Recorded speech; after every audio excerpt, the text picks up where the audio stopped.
Ve jménu Otce i Syna i Ducha Svatého. Amen. Milost našeho Pána Ježíše Krista, láska Boží a společenství Svatého Ducha je s vámi se všemi. Moji drazí, všechny vás upřímně vítáme při poutní mši svaté, kdy se opět po roce setkáváme zde u této kapličky v obci Loket. V čase, kdy si vzpomínáte nebo prožíváte pouť, tedy to zasvěcení, kterému předci tu obec dali do té přímluvy, té, která je nejmocnější přímluvkyní. Ale zároveň chceme v tomto roce, kdy si připomínáme výročí počátku první světové války, připomenout právě tuto událost a vzpomenout na ty, kteří v první světové válce položili svůj život častokrát pro lidskou chamtivost, pro lidský hřích. Zamysleme se nad sebou, přiznejme si své slabosti, hříchy a litujme jich. Všemohoucímu Bohu a vám všem, že často hřeší, myšlenými slovy, skutky a nekonáme, co mám konat. Je to má vina, má veliká vina. Vždyť sílu ukazuješ jen tomu, kdo nevěří v tvou svrchovanou moc a trestáš vzdor těch, kdo ji znají. Ty však, který vládneš silou a mírností, soudíš a nás vedeš se vší šetrností, neboť kdykoliv chceš, máš moc vždycky v ruce. Takovým jednáním si poučoval svůj lid, že spravedlivý musí být lidumilný.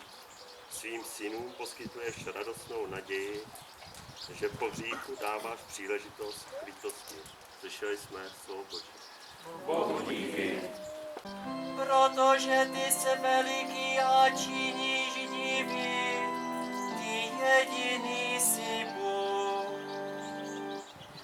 Miluji tě, Hospodine, a sílu. Ty, Pane, jsi Bůh milosrdný a milostivý, báhavý hněvu, svrchovaně laskavý a věrný. Obrať se ke mně a smiluj se nade mnou. Duch nám přichází na pomoc v naší slabosti. Vždyť ani nevíme, oč se máme vlastně modlit. A tu sám Duch se za nás přimlouvá z dechy, které nelze vyjádřit, a Bůh, který zkoumá srdce, ví, co Duch žádá, a že jeho přímluva za křesťany je ve shodě s Boží vůlí. Slyšeli jsme slovo Boží. Bohu díky. Jednoho Boha, Otce všemohoucího, stvořitele nebe i země, všeho viditelného i neviditelného. Věřím v jednoho Pána, Ježíše Krista, jednorozeného Syna Božího, který se zrodil posledně, skrze něho všechno je stvořeno. On pro nás lidi a pro naši spásu sestoupil z nebe, skrze Ducha Svatého, přijal tělo Pany a stal se člověkem, byl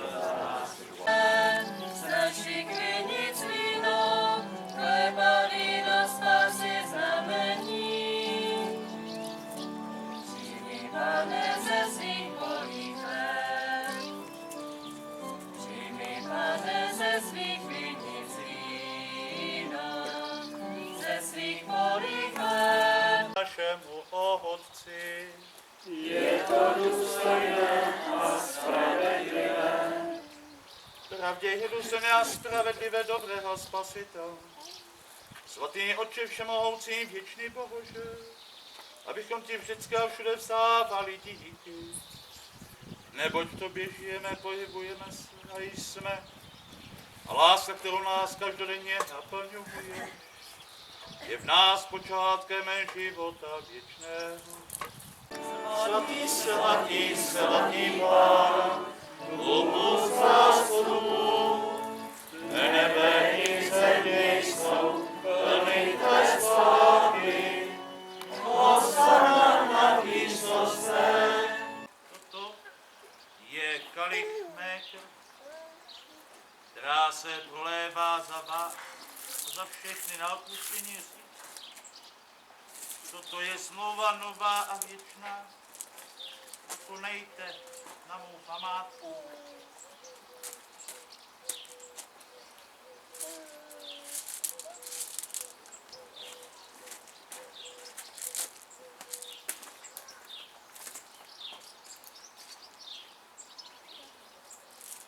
Ať jen smívní Zvěstujeme, tvé vzkříšení vyznáváme, na tvůj příchod čekáme, Pane Ježíši Kriste.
Tedy ponesou hasiči a tam se pomodlíme za zemřelé, za ty oběti první světové války a pak zpíváme svatováclavský chorál a naši státní hymnu.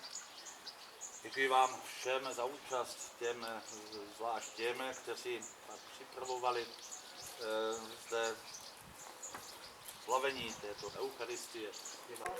I vaše drahé, všechny nemocné, všemohoucí a milosrdný Bůh Otec, i Syn, i Duch Svatý. Jděte ve jménu Páně.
Zloba, závist, zášť, strach a svár, ty ať pominou, ať už pominou.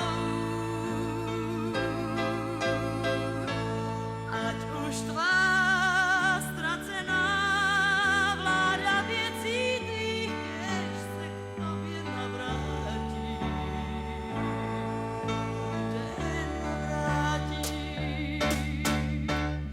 že domov svůj můžeš vytvořit obrazu svého srdce blíž. Však mocných stín musíš překročit, křivda, lež a násilí, kéž tvou hlavu neskýlí teď víš.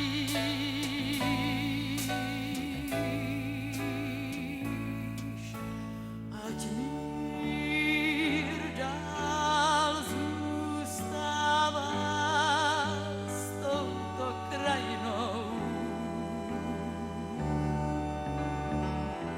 Zloba, závist, zášť, strach a svár, ty ať pominou, ať už pominou. Ať už tvá ztracená vláda věcí tvých, kéž se k tobě navrátí.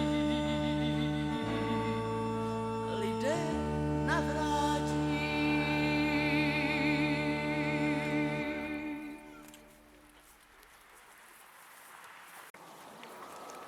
Modleme se.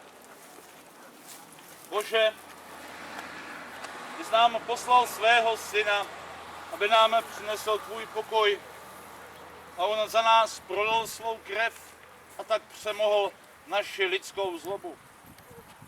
Proto ti s důvěrou svěřujeme naše bratry a sestry, kteří položili životy v bojích první světové války. Věříme, že je vysvodič ode všeho zlého a dáš jim svůj věčný mír.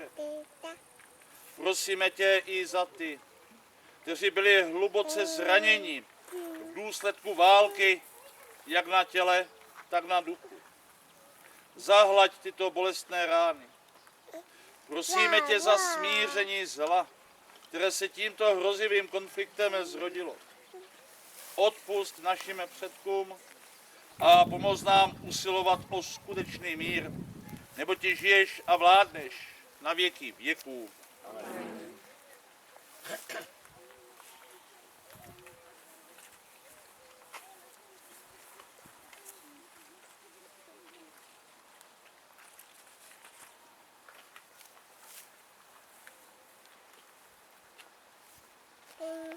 A pomodleme se tak, jak nás naučil sám a Pán Ježíš Kristus. Otče náš, jen jsi na nebesích, posvěť jméno tvé, přijď království tvé, buď vůle tvá, a odpusť nám naše viny, jako i my odpouštíme našim viníkům, a neveď nás pokušení, ale starostlivá nás s tebou. Požehnaná ty jsi mezi ženami, a požehnaný plod života tvého Ježíš. Svatá Maria, Matko Boží, pro za nás hříšné, nyní i v hodinu smrti naší. Ať odpočívají v Kristově pokoji. Amen. Svatý Václavé, vévodo české země, vzpomeň se na své plemě, nedej zahynout ji, smiluj se nad námi, uděj Prokope, svatý Vojtěše, svatý Jemene Nepomucký, svatá Ludmilo, svatá krásná země, země česká, domov můj, země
A mamince. Tohle to jí nosí jako podnož, cukrový koláček,